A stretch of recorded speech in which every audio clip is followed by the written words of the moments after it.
Hey everybody, this is Kathleen Moss, and you're listening to A Breast Cancer Diary. Today's guest is Miriam Janove, a former physical therapist and current professor and childcare provider living in Seattle, and a good friend of mine from the Flat community. Miriam was diagnosed with hormone positive, HER2 negative, and BRCA negative stage 2 ductal breast cancer. And I'm thrilled to have her on today. Miriam and I met at a retreat about a year and a half ago, and we became instant friends. We actually had met on Instagram briefly before that, and she was the first person on Instagram that I had ever seen that was a uniboober, or a single-breasted woman.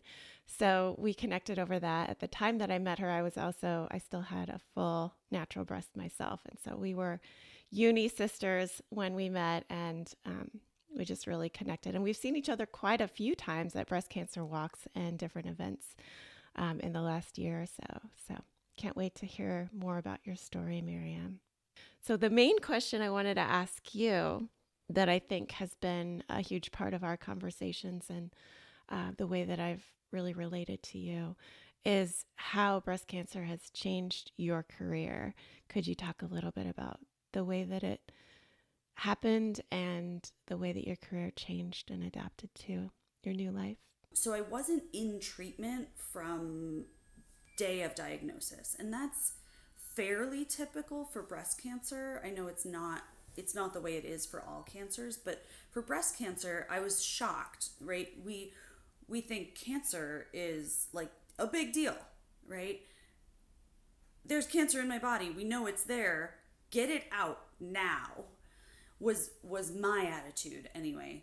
Mm-hmm. And everybody was like, "Oh no, it grows really slow. We need to, kind of weigh our options." And I found out later that by the time you have a palpable lump, that cancer has been in your body for somewhere between 3 and 10 years. So a few weeks really isn't a big deal, but at the time it feels like a big deal. Sure. So I had a bunch of appointments, but I was able to mostly work through the next few weeks. I got my surgery scheduled. Well, I should back up. I got a second opinion because I knew that I wanted, as Kathleen introduced me, I am a uniboober, or I like to call myself a unicorn. My Instagram handle is unicorn breasty. So I knew that I wanted what's called aesthetic flat closure on the surgical side. And I asked some questions at my initial appointment with my surgeon. And then I followed up because I kind of learned more lingo and learned more about advocacy through joining Facebook groups and educating myself from the patient perspective, right? Because as a provider, albeit not an oncology provider, but in the medical field, I knew a fair amount, but I didn't know a whole lot about breast cancer or that journey or cancer in general. So after having educated myself through social media mostly, and some reading some books, some scientific articles, I felt like I really need to check and see if this doctor knows how to do aesthetic flat closure. And so I called and I spoke with the surgeon, and I remember her saying, "Well, I had this one patient," and she went on to say, she didn't want reconstruction. She wanted a flat chest, and I was able to do that, and it came out well. She said, I was pleased with how it came out. I think she was too. And I remember thinking, you had this one patient. I'm going to be number 2. Yeah. I don't think so. I And the bedside manner also struck me, because even if you've only had one patient, framing it as a that's just not how I personally would have framed it. So several things made me a little bit uncomfortable about that. So I reached back out to the breast center and I said, "Hey, do you have a different surgeon?" And they said, "Yeah, we have a couple of surgeons, but this is one that's been assigned to you." I said, "Well, I don't want this surgeon. Can I speak to someone else?" And they said, "Yes." And then they came back and said, "None of our surgeons are familiar with aesthetic flat closure. So, if that's the issue, you're probably best off sticking with who you've got." And I just felt like that was unacceptable. So I decided to get a second opinion at a different cancer center. Good.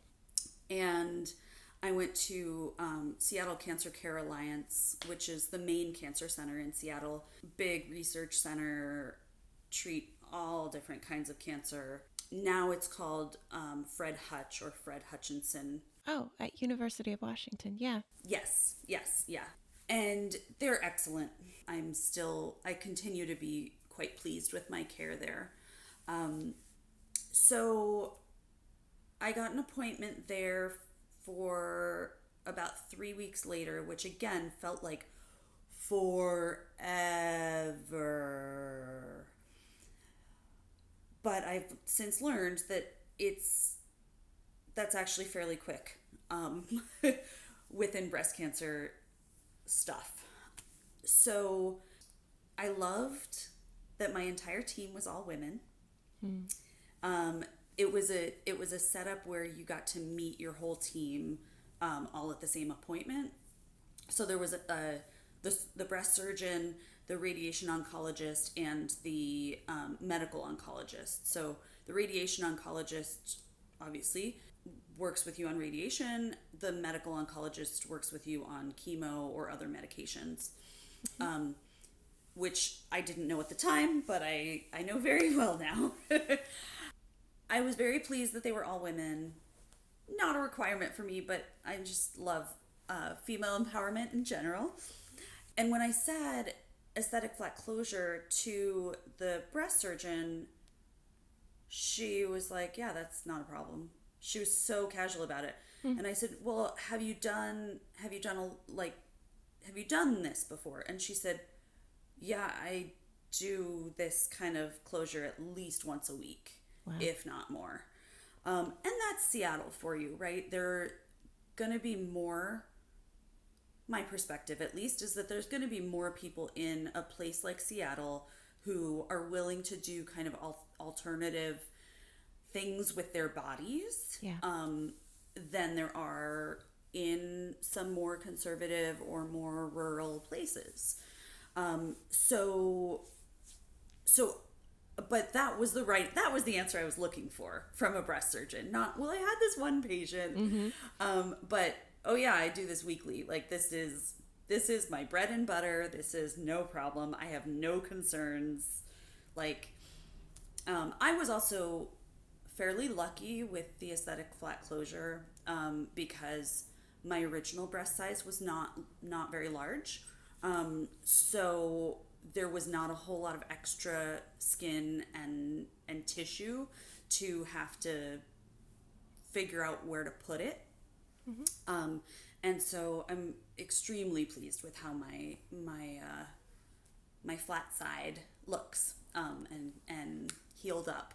I know that's unfortunately not everybody's experience, but the more that we advocate for it, the more exposure the surgeons will get, and the better the outcomes will continue to be. Did you have a Goldilocks? Did they use extra skin to pad your hollow spot? No, Okay. no, no. It's pretty flat. I was not concave at all in my rib cage. Okay. And I have enough of my pec muscle that it kind of, it's still pretty darn flat, but it's Yeah. not concave or puckered the way that it sometimes can be if A, if you have too much extra tissue, or B, if you have a surgeon who doesn't have the experience or knowledge. Yeah. But I digress way far away from my career stuff. Yeah. It's okay. um, I just I really wanted to talk about getting the second opinion because I think I was hesitant. I thought it would draw out my timeline and it would postpone getting this tumor out of my body, which was my utmost priority. But it really didn't push my timeline out much further than it would have been. I mean, maybe by a couple of weeks, which again, in breast cancer time is not a long time. And I felt so much more confident in my care and so much more heard and listened to. The other thing about getting a second opinion was at my first visit with the original team, when I spoke to the medical oncologist, he said, well, you're going to have chemo because you're 35. And any cancer that somebody gets at such a young age is aggressive. And so you're definitely going to have chemo. We just have to wait for the pathology report to figure out what kind of chemo you're going to need and how much. And I remember going in, another thing I went into my second opinion asking about, the first being aesthetic flat closure, the second being chemo. Because I had a friend who got leukemia right after college. So she was in her early 20s. And chemo really did a number on her. I think she has turned 40 now, and she's a survivor, just like we are. And she has healed a lot, but she still has a few challenges from her chemo. So I was pretty terrified of chemo. And the medical oncologist at my second opinion said, oh, well, we can't know anything about chemo until after your pathology report. It all depends on that report, and you will likely need chemo, but because you're getting a full mastectomy, not just a lumpectomy, the likelihood of you needing radiation is very small. The likelihood of you needing chemo, well, because you're young, it's higher, but we really don't know. And it turns out I was extremely lucky, and my pathology report came back saying that I didn't need chemo. Saying that I just needed to do hormone therapy, which I'm still doing, but I was so grateful that I took the time and energy to go get a second opinion, because it really dramatically changed my plan of care. And I think it changed it for the better. There's always a risk of recurrence, and I don't know if that's still going to happen. I am about 3.5 years out from my diagnosis and surgery. And the more days and weeks and months I get under my belt since diagnosis, the more I feel like I can allow myself to live. Like, that sounds weird. What I mean is that, of course I'm living, right? Of course I'm alive, but I can allow myself to really fully participate in life, because I'm not as scared that cancer is going to destroy me. I still think about recurrence regularly, probably daily. I still think about the impact of my treatment, despite not having chemo, has still influenced my the way that I live, which I guess is a good segue to talk a little bit more about my career. So I continued working in the physical therapy clinic for almost a year and a half after my diagnosis. Obviously, I had some time off. Well, maybe not obviously.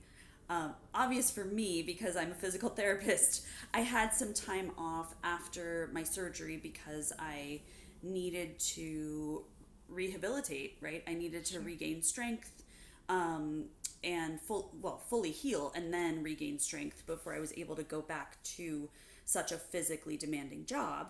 And when I did go back, I went back part-time and sort of slowly increased my hours. I found that because of the hormone therapy I was on, I had some pretty significant fatigue and pretty significant brain fog. Mm-hmm. And doing a job that is both physically and mentally demanding was rough. It took basically everything I had to be able to just do my job. So, meaning I didn't have the energy to cook. I didn't have the energy to clean. I didn't have the energy to do any social activities. Mm-hmm. I was putting all of my energy into work. And it was a good day if I could both cook dinner and shower after work. Like, that was a good day. That was not typically what would happen. So I could choose one thing. I could choose one thing to do after work, and shower was included. Yeah. And that was a requirement when I was touching people all day in a COVID world. So there were a lot of frozen meals, and you know, that's not the thing that you think you're going to do after you've been diagnosed with cancer, but there were, and so I got to a point, and let me back up for a moment. And because of the brain fog, I found that I was not able to complete my work while I was at work, specifically the documentation that comes along with patient care. So I was bringing work home. So I was getting paid for, 20 hours a week, or then 24 hours a week, and then 32 hours a week. But I was working, 5 to 10 hours more than that per week, just catching up on the paperwork. It just didn't feel sustainable, right? I barely had enough energy to take care of myself, and here I am working unpaid hours from home. It did not feel sustainable. Yeah. At the same time, I was really missing my family. I live in Seattle. I grew up in New York City, and my parents still live there. I don't have a partner or kids or a mortgage, so I'm pretty free. And my parents are the most important people in my life. So being so far away from them was really tough. Especially because of COVID, they were not able to come out for my surgery and take care of me. They did finally after they got vaccinated, and I had a great support network of friends here who did take care of me after my surgery. But it kind of brought into sharp relief how important my family was to me and how hard it was to be so far. So I decided I was going to move back to New York, and in order to do so, I would have to quit my job because unlike so many people, it is an in-person job. Yeah. And I decided to do that. Turns out, as you know, I did not move back to New York, but I have spent some significant chunks of time out there. I've spent, last summer I was there for 3 months. Over the holidays this past year, I was there for almost a month. Um, and I have figured out that working contract positions that allow me to take time off in between. Again, this is possible because I don't have a mortgage, I don't have kids, I don't have a partner. I have a lot more flexibility with my life, but that has allowed me to still get the quality time with my parents that I so desperately want, but also live the life that I have here in Seattle. So, quitting physical therapy was part because of wanting to move to New York, and part because I found that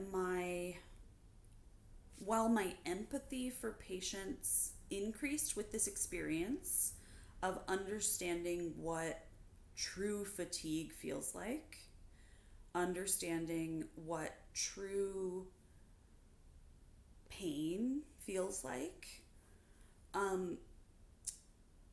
I also just didn't feel like I had a lot to give because I was putting so much into taking care of myself and going to all my own medical appointments and dealing with all my own side effects, that listening to that on repeat all day long from patients really wore on me. Yeah. And I still had compassion for them, but there was a bit of compassion fatigue happening. And then in terms of my career, I just sort of rolled with the punches. And several things have transpired that I really never could have predicted. One of those things is that I knew at this point that I was never going to have children of my own. I didn't really particularly want children, so fertility was not a huge, it wasn't a huge challenge, it was a small challenge. I knew I didn't want children, but having the choice taken away from me was a challenge. But again, it was a small challenge. It was not the way that it is for some survivors. But knowing for certain at this point, like, I have no ovaries, there is no way for me to be pregnant. There's no way for me to become pregnant, and there's no way for me to carry a pregnancy. I'm not going to have kids unless I marry into them. Yeah. And so and being 36, 37, I guess at that point, I was at the stage where a lot of my friends have kids. And I really wanted to be in their lives. And one of my closest friends had a significant loss in her family right around the time that I was quitting my job. And they had been expecting to have one of their kids' grandparents do childcare, or participate in childcare, and then that grandparent passed away unexpectedly. So I was helping her out one day with the baby. I think the baby was about 2 months old, and we were talking about, what are you going to do when maternity leave is up? And I said to her, maybe I'm going to be your extremely overqualified nanny. Because I knew I wanted to spend significant time with kids, and I knew I would be an auntie to many, but I thought, this would be a really sweet option. And it would be something that didn't require as much brain power, still physical, but physical with an infant who's, 15 pounds is different than physical with adults, which is who I had been treating. And, babies nap, so there's breaks. There were a lot of pieces that felt like this could be a better fit for my energy level and my brain power at this moment in time. And I loved it. I absolutely loved it. In fact, I'm still doing it now with different families. In order to make ends meet, I did a nanny share, so I had two infants at the same time, which was a lot at times. But again, the not having to, there were two things about it that really helped. One was that there was a lot less brain thinking involved, right? If there was an issue, it was one of just a few things. Sure. The other thing that made it really work for me is that I didn't have to ever take work home. I showed up, I did the job, I left, and my life was mine. So that made a huge difference, because then I felt like when I came home, there wasn't this cloud of work looming, this cloud of unfinished work looming. But then I decided that I really wanted to be back in the PT world. I still wasn't quite ready to go back into patient care. So I started doing some teaching. And teaching is very brainy and is very fatiguing and does require a lot of work at home before you're actually in the classroom. So it's been a mixed bag for me in terms of how I've been tolerating it with my physical body.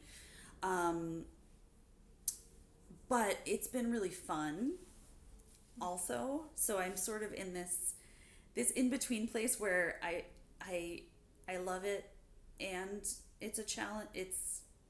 I don't want to say I hate it, but I love it and I struggle with it both at the same time. I found that the brain fog was a big challenge there as well. So we mentioned earlier that I had hormone positive cancer. So I've been on hormone suppression therapy, which is just a daily medication. Which one? Right now I'm on something called teremafine, which is not commonly known. It is similar to tamoxifen, but it is, my oncologist said, but it's better tolerated than tamoxifen. And I said, well, why don't we use this one before tamoxifen if it's better tolerated? Yeah. And she said, well, there's not as much research on it. So we know that it helps decrease recurrence, but we don't know if it helps as much as tamoxifen. Okay. But because I was unable to tolerate tamoxifen, and I tried it twice over the course of the last 3.5 years, this was the next best option for me. Teremafine, if you're interested, is, I believe, spelled Toremifine. Okay. Or thereabouts. Yeah, thanks. Yeah, I know. This is how we learn about possible treatment options, is through each other so much of the time.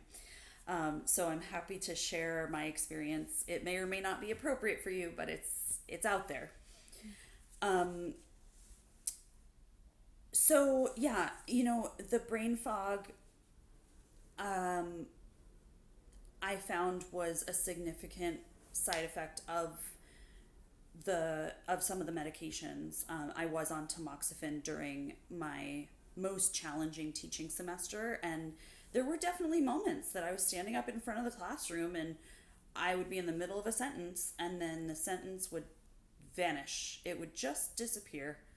And I would have to cover and say things like, So to bring us back to the slide, or and I figured out ways to do that, but it was, I don't want to say it was embarrassing, because I knew that it wasn't me at my core. I knew that it was the medication, Yeah. but it was annoying. And it was more than annoying. Um it was like I was in the middle of living my life, and suddenly breast cancer popped into my brain, because suddenly the sentence disappeared. And if I had been a 38-year-old at that point, without breast cancer and without hormone suppression, and still had my ovaries, the sentence would not have disappeared. Yep. So so that was definitely a challenge of teaching. But I've been able to work with my oncology team to figure out medications that are more tolerable. I don't think any of these medications, I think that side effects are very common. I think it's very rare that someone can tolerate these medications completely, but I appreciate that my team has been willing to work with me to figure out how to both decrease my risk for recurrence and allow me to be active and engaged in life. Have they given you an end date for your endocrine therapy? Yes. I don't have an official date, because I've taken some breaks. So it has, and as you take breaks, it kind of extends the time. So Yep. 5 years total is what I have been told. That's partly based on my pathology report coming back so much lower risk than average for someone my age. Yeah. Still a fairly high risk, but really the best really pretty close to the best I could have asked for. So 5 years, some people will recommend 7 or 10 years, depending on whether your risk is more. I'm really hoping when I get to 5 years, they agree that I can be done, and that the research hasn't changed and said, no, I need to do it longer. Because I, when I have taken a medication break, I feel so much better. Mm-hmm. And so I really, even though I'm in menopause and that will not change, I really feel like the medication puts a damper on everything. It just decreases my energy, it decreases my brain function, it decreases my appetite, it decreases just everything by, not a huge amount, but also not insignificant. Yeah. Yeah. Have you given up on the idea of going back to being a physical therapist I have after? not. Okay. I have not. I'm still trying to decide what's going to happen at that 5 year mark. I know that I've been loosely planning some adventures to take, once I have less body pain, which I think, based on my experience of the breaks, will be true once the Yep. 5 years are up.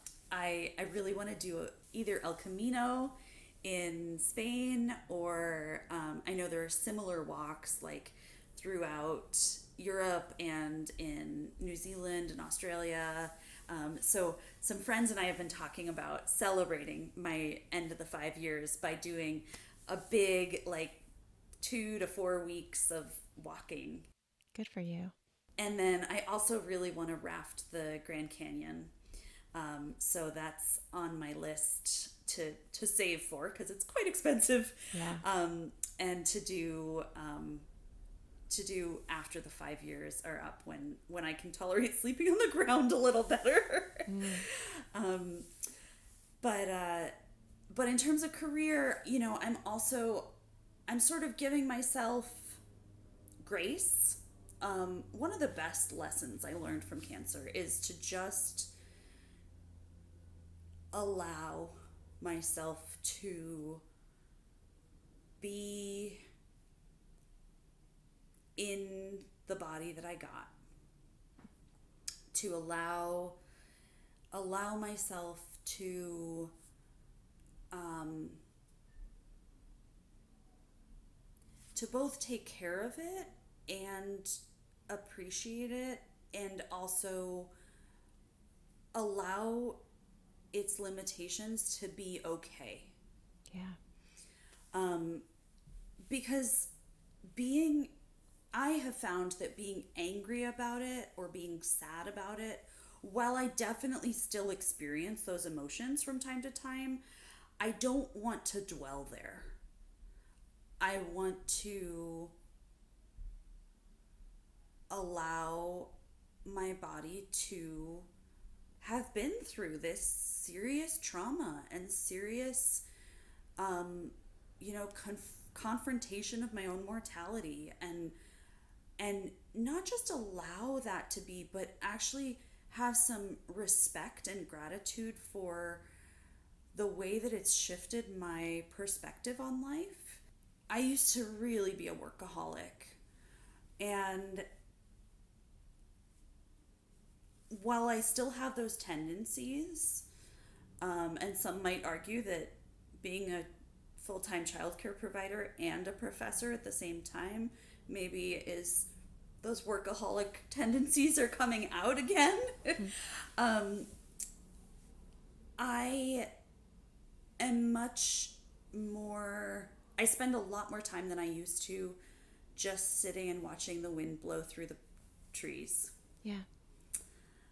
or watching the clouds go by. I relate to that. But you had asked me if I would consider going back to being a physical therapist. Um, yes, I would. I have been thinking about which setting might be most appropriate for me in terms of having, and this, isn't directly related to cancer, but just my own personality, having kind of more autonomy and also a more realistic workload. There are different, you can work in an outpatient clinic, you can work in a hospital, you can do home health, you can work in the school system, and I've been sort of um, doing some informational interviews with colleagues to figure out what might be a more sustainable option for me to be back in clinical care, but maybe in a slightly, I don't want to say slower paced, but slightly more reasonable paced Mm. environment. Yeah. Good for you. Thanks. Well, we're getting short on time, so I want to be sure and ask kind of a more general question about what you wish you'd known. Is there anything, I mean, you did an amazing job of advocating for yourself, and getting that second opinion was huge, but is there anything you didn't know that you do wish you had known going in that you'd like to share with other current patients? Sure. Um, One thing that I've said already that I'll highlight is, well, getting the second opinion and the fact that the urgency around breast cancer is not as extreme as it can be Mm. around other cancers. So having to wait weeks or even months before surgery or treatment starts might seem scary, but it's actually very normal and pretty safe, um, as far as I understand. The other thing that I'll say, and I think this reflects the stories that I've told already, is you will be a different person because of cancer. Mm. Yeah. And you will need to mourn the loss of the person you are right now, because that person is, parts of that person will persist, but parts of that person are going to die. Yeah. Um, and that might sound overwhelming and scary, but actually, I have I've become a better person. I have more compassion. I already had a lot of compassion, but I have even more. Um, I have more patience. I have this amazing community of other survivors. I I'm much less of a workaholic. Um, I'm much more present in the current moment than I used to be. Um, and that's just to name a few things. I, while I wouldn't wish cancer on anyone, I am very grateful for the lessons I've learned um, about me as a human and about my who I can be as my best self. More than the details about treatments and medical things and cancer. Like, I've my heart has grown. My existence has become just more steady, more grounded, more at peace. Mm-hmm. And it's hard to imagine. I remember being in the beginning, and it would have been impossible for me to imagine that cancer is going to make me more at peace. But it has. It has for me, and I hope it does for you too. And but what is guaranteed is that you will change. Mm. And I hope that knowing that in advance allows it to happen with more grace. Yeah. Wise words. Thank you. Thank you.